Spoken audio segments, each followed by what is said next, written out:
ಕೇಳದಂತಹ ಬೆಲೆ 2024ರ ಯುಗಾದಿ ಹಬ್ಬದಲ್ಲೂ ಕಂಡುಬಂದಿದ್ದು, ಹಳದಿ ಸೇವಂತಿಗೆ ಒಂದು ಮಾರಿಗೆ 200 ರುಗಳ ಗಡಿ ದಾಟಿ ಮಾರಾಟ ಮಾಡಲಾಗುತ್ತಿದೆ.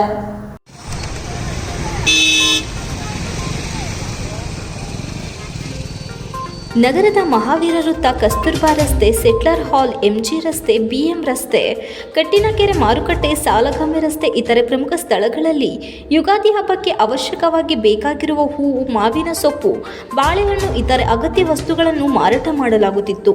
ಹಳದಿ ಸೇವಂತಿಗೆ ಇದುವರೆಗೂ ಅತಿ ಹೆಚ್ಚು ಎಂದರೆ ಒಂದು ಮಾರಿಗೆ 150ಕ್ಕೆ ಮಾರಾಟ ಮಾಡಲಾಗುತ್ತಿತ್ತು. ಈ ಬಾರಿ 200ಕ್ಕೆ ದಾಟಿದೆ. 100 ರು ಹೂಗಳ ಸೇವಂತಿ ಮಾರಾಟವೂ ಕೂಡ ಇದ್ದರೂ ಅದು ಅಷ್ಟೊಂದು ಉತ್ತಮವಾಗಿರಲಿಲ್ಲ. ಇನ್ನು ಮಾವಿನ ಸೊಪ್ಪು 1 ಕಟ್ಟಿಗೆ 20 ರುಗಳಿಗೆ ಮಾರಾಟ ಮಾಡುತ್ತಿದ್ದರು. ಪುಟ್ಬಾಳೆ 1 ಕೆಜಿ 70ರಿಂದ 120 ರುಗಳಿಗೆ ಮಾರುತ್ತಿದ್ದರು.